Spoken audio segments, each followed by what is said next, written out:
सुप्रभात मेरे प्रिय विद्यार्थियों। आज हम प्रमुख पाठ जो परीक्षा के लिए हमने चयनित किए हैं उनका पुनरावृत्ति प्रकरण आज यहाँ पर होगा। तो छात्रों, हमने इसमें लिया है सूरदास। तो सूरदास को हम यहाँ पर देख लेते हैं कि पाठ की रूपरेखा क्या है। सूरदास द्वारा रचित सूरसागर के भ्रमर गीत से यहाँ 4 पद लिए गए हैं। श्री कृष्ण ने मथुरा जाकर गोपियों को कोई संदेश नहीं भेजा, जिस कारण गोपियों की विरह वेदना और बढ़ गई। श्री कृष्ण ने अपने मित्र उद्धव के माध्यम से गोपियों के पास निर्गुण ब्रह्म एवं योग का संदेश भेजा, ताकि गोपियों की पीड़ा को कम किया जा सके। गोपियाँ श्री कृष्ण से प्रेम करती थीं, इसलिए उन्हें निर्गुण ब्रह्म एवं योग का संदेश पसंद नहीं आया। तभी एक भौरा यानी भ्रमर उड़ता हुआ वहां आ पहुंचा। गोपियों ने व्यंग के द्वारा उद्धव से अपने मन की बातें कहीं, इसलिए उद्धव और गोपियों का संवाद क्या कहलाता है? भ्रमर गीत। गोपियों ने व्यंग करते हुए उद्धव को भाग्यशाली कहा है, क्योंकि वे श्री कृष्ण के सानिध्य में रहने के बावजूद उनसे प्रेम नहीं करती, और उनका ये प्रमाण है कि उनके द्वारा योग साधना का उपदेश दिया जाना। गोपियाँ योग साधना को स्वयं के लिए व्यर्थ बताती हैं।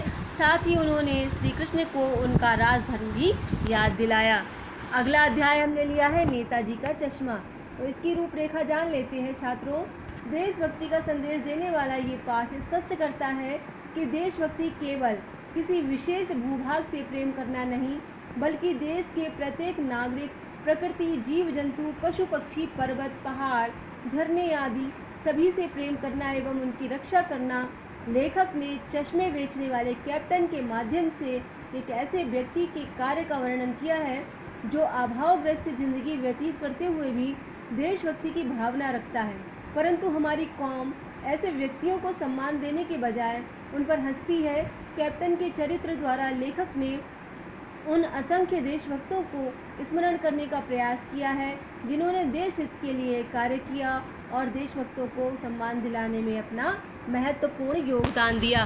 छात्रों, आप पूरा अध्याय पढ़ें, क्योंकि प्रश्न कहीं से भी आ सकते हैं आपके अध्याय से संबंधित।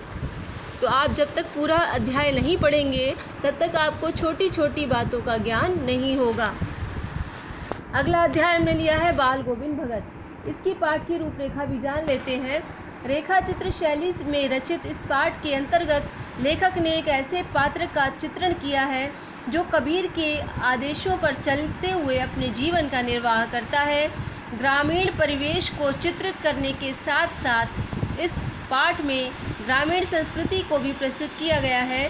बाल गोविंद भगत के बाह्य व्यक्तित्व से ये भी बताने का प्रयास किया गया है कि सन्यासी जीवन का आधार वह व्यक्तित्व ही नहीं अपितु मानवीय सरोकार होता है। बाल गोविंद भगत के माध्यम से लेखक ने सामाजिक बुराइयों एवं रूढ़िवादी सोच पर प्रहार करते हुए मानवीयता की भावना को प्रतिपादित करने का प्रयास किया है। तो छात्रों,